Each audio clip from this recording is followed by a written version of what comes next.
Shalom, shalom, peuple de Dieu, shalom, je vous bénis par le nom puissant de Jésus-Christ. Aujourd'hui, on va parler du temple. Qu'est-ce que c'est le temple? Le temple, c'est le bâtiment ou le temple selon la parole de Dieu, c'est notre corps. Nous sommes le temple du Saint-Esprit. Pour commencer, je vais lire la parole de Dieu. Ésaïe 66, chapitre 66, versets 1 à 2. Je lis la parole de Dieu. Ainsi parle l'Éternel.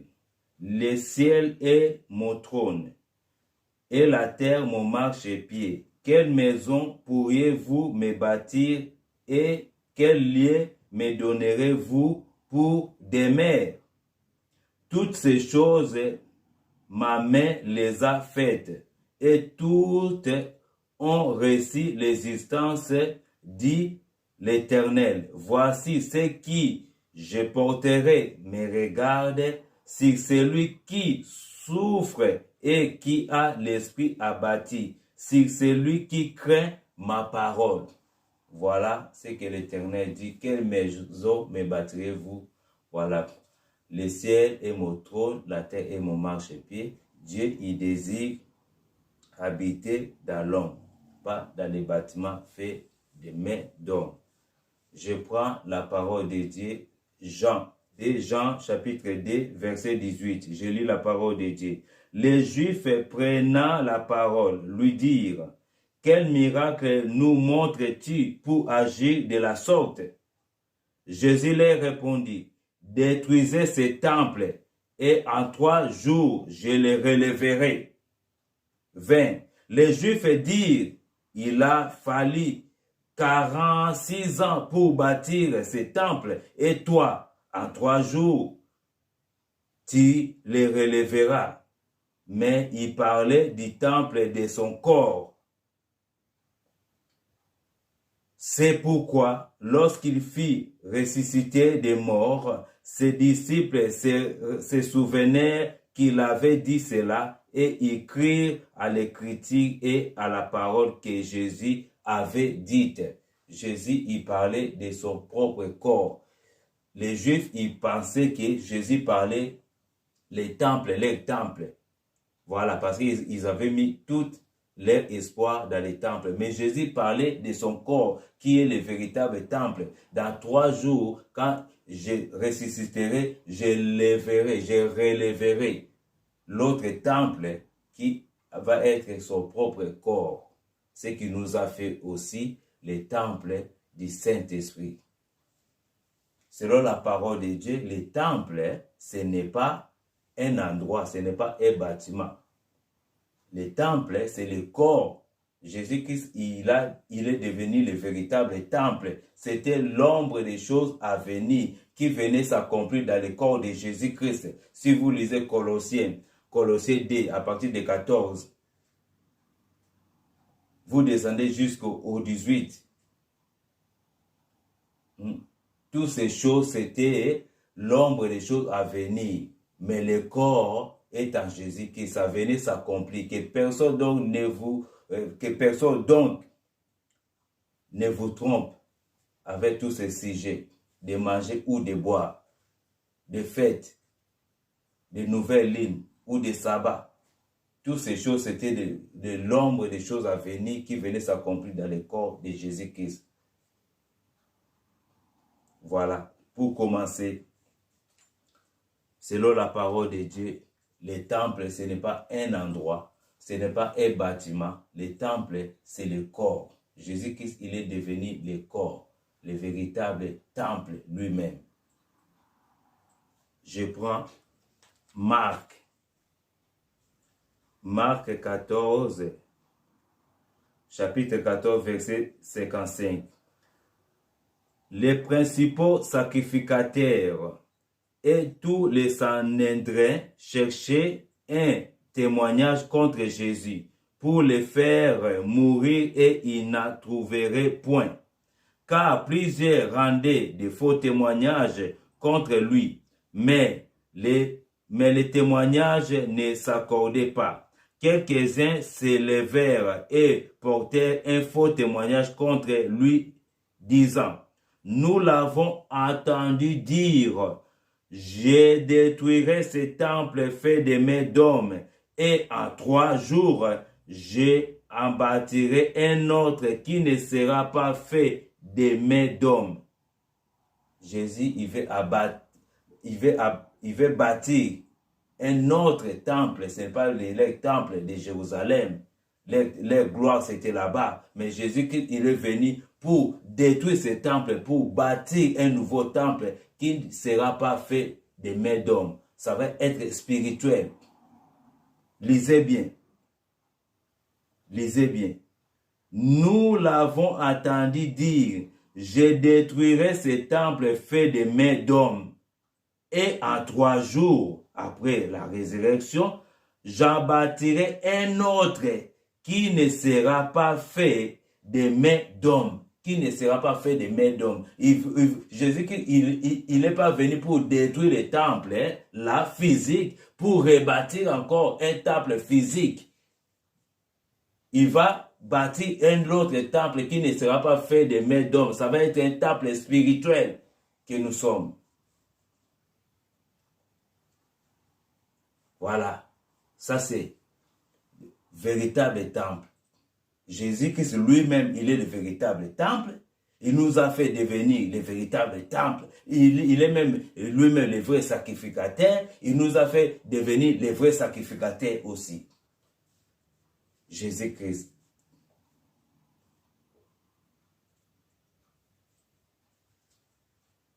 Un Pierre, chapitre 2, verset 4.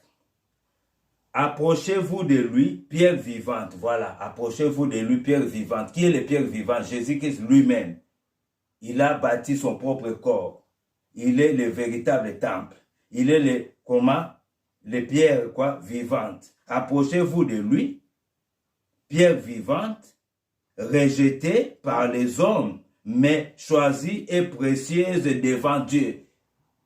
Vous rappelez-vous, Jean 1, il est venu chez les siens n'ont le pas reçu, mais tous ceux qui l'ont reçu, il a donné le pouvoir de devenir enfants de Dieu, lesquels qui sont nés, non de la chair ni du sang, par Dieu, par le Saint-Esprit.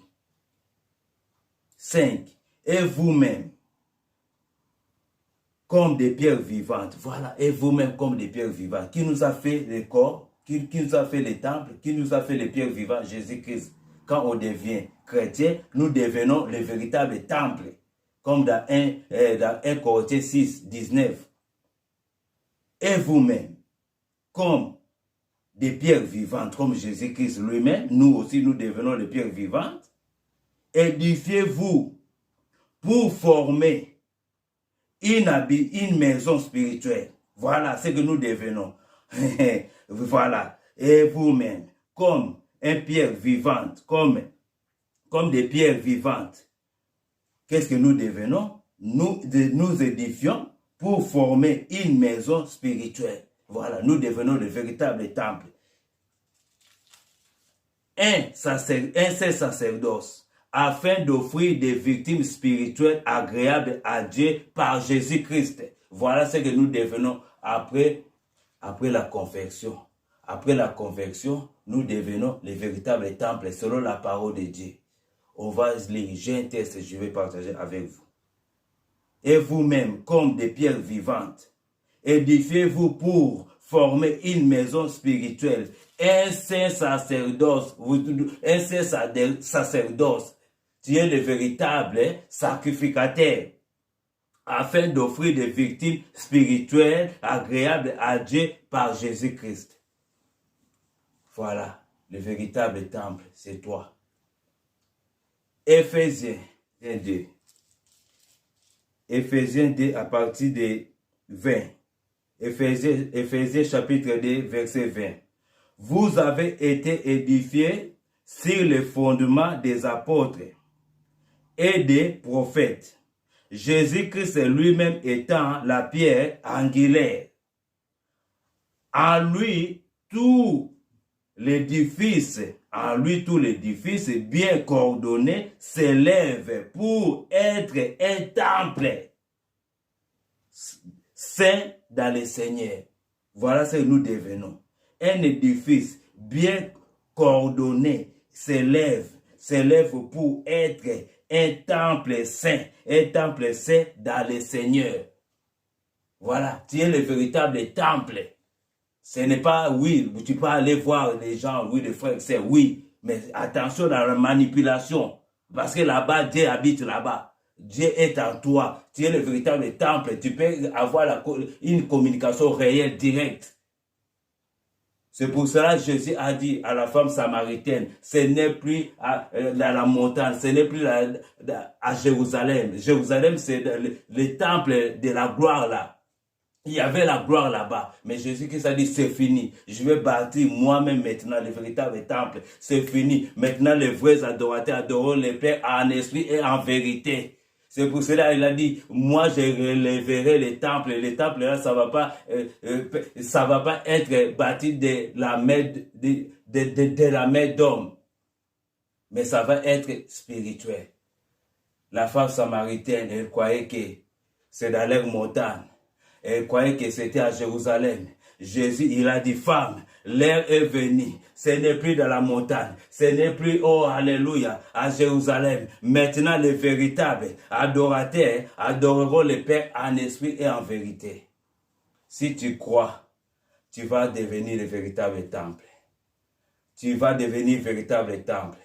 Jésus, il veut habiter en toi. Il veut vivre avec toi. Il veut marcher avec toi. Le véritable temple, selon la parole de Dieu, ce n'est pas un endroit.